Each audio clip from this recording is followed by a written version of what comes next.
Rekkles is one of the players with the most longevity in the league competitive scene and is currently ranked 4 1600 LP on the US rank ladder. There's no denying that he is a fantastic player, and I'm going to highlight some of the things Rekkles does to win games that you should be learning from.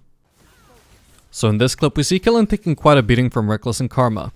Left with low HP and no potions, she starts trying to recall out of vision. This leaves Rekkles in a predicament where if he shoves the wave to make her miss farm, she'll just cancel it and get free farm at her turret, and if he doesn't shove, she'll get a free back with minimal farm missed.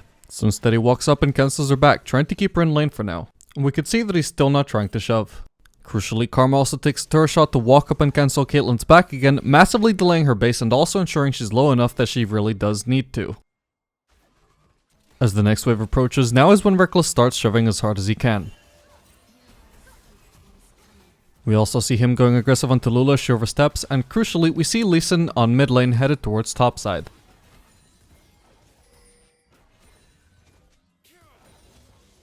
Now that there's no threat of the Lee Sin and Caitlyn, they're free to walk past the turret and try to kill the Lulu before Killen gets back into lane. However, it doesn't work out, but that's fine because they still have extremely early access to the next min wave and can already begin to shove it. However, as Killen gets back into the lane, Karma misunderstands the situation a little bit and tries going aggressive onto Lulu again, when their sole intention at that point should have been to have an early shove on the wave to set up a very nice recall. So the play was fumbled a bit and results in Lulu getting a free kill, but you can see that the idea behind the overall macro was solid, as Caitlyn had some CS denied while having zero chance of shoving the wave to make Rekkles miss farm.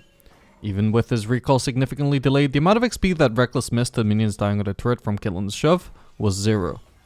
The next thing I want to draw attention to is this moment. Here Killen has the push over fellows, and once the wave pushes towards the turret, Caitlyn and Lulu will have easy access to take out the pink in the river brush and defend their own, which will of course make it easy for them to set up plays for their jungler, as well as force Fellows and Karma to play defensively as they have no vision. Instead of allowing this to happen, Rekkles walks forwards past the wave to defend the pink, while also dragging the caster so he doesn't miss out on the entire wave. He still misses out on half of the wave, but as a result of this decision, he's able to defend the pink and control vision, and they're the ones that are able to keep going aggressive. I was very impressed by this because in that situation, I've only ever accepted that the pink is undefendable. I've never thought to walk past the wave before it starts moving to go and defend the pink at the expense of a low amount of farm. While his approach also cost him some HP to minion aggro, because he wasn't trading with Caitlyn in front of the entire initial wave, he doesn't take a significant amount of damage and is able to stay competitive in the trade. He also dropped aggro from the casters when his minions were ready to push forwards to set up a temporary freeze and force Caitlyn to overextend if she wanted to push, forcing her to back off. Another thing worthy of note is watching Rekkles deal with the enemy Lulu freezing the wave on him. As she initially freezes the wave, he doesn't walk up to try and stop it since he has no vision of Lee Sin and he can't risk the freeze being a bait. Instead, he just lets it happen. It's a pretty big wave and Lulu has to take a lot of damage to keep the wave from crashing. Once the freeze is finally finished, Lulu is too low to do much of anything and Rekkles is in a good position to just shove the wave again as soon as it's safe. This one is interesting to me because he played it the opposite way of how I would have played it. The moment Veigar shows up and cages Aphelios, I would have tried to outplay him and probably died.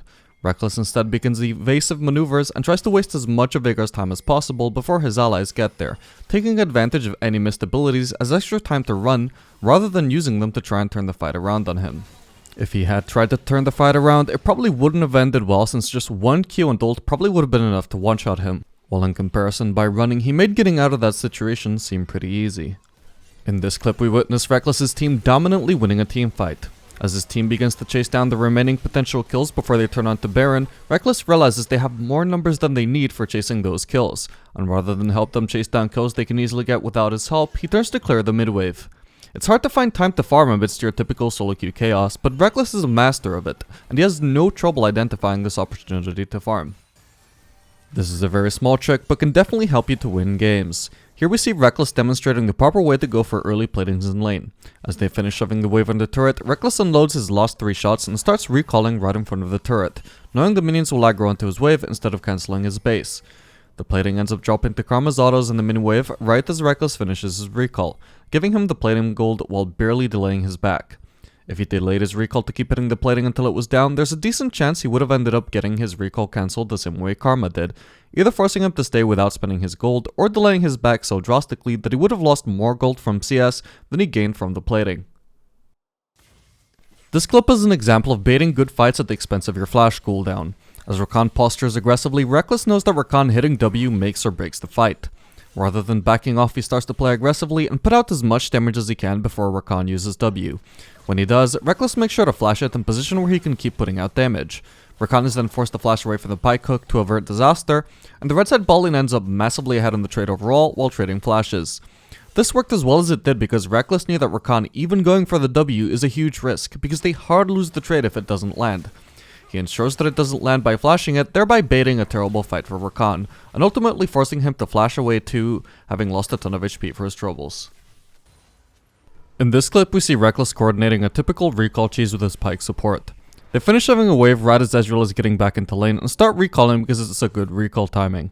Such a good recall timing, in fact, that to the enemy bot lane it might seem obvious that they have backed, which prompts Rekkles to decide to cancel his recall and ping Pike to do the same, instead choosing to stay in lane and kill Ezreal.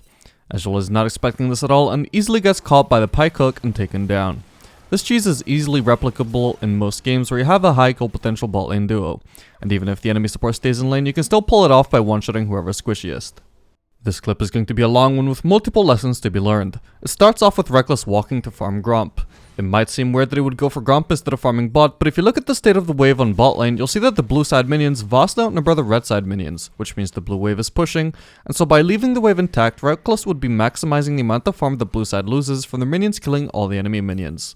And instead of sitting in lane barely last hitting anything, a better use of his time is to instead farm Gromp for a heavy boost in gold. Unfortunately, this doesn't work out since Nidalee is around and takes Gromp for herself, but the idea was really smart, and would have maximized the amount of gold he could gain, while minimizing the amount of gold Ezreal could gain. Pike is then dove 3v1, and Rekkles knows he can't farm bot lane without getting dived himself. At the same time, Yone gets solo killed on mid lane, and this proves to be a blessing in disguise for Rekkles because he simply leaves bot lane and then goes to farm mid lane instead. Where he would have received 0 farm on bot lane, he instead gets 2 free waves and 2 free platings on mid lane instead, teaching you that if you can't stay bot lane without dying, you can actually just walk away and go somewhere else. Once he's safely farmed as much as he can on mid lane, he then moves towards bot lane to gank Ezreal in a move that also serves to swap back with Yone onto the correct lanes.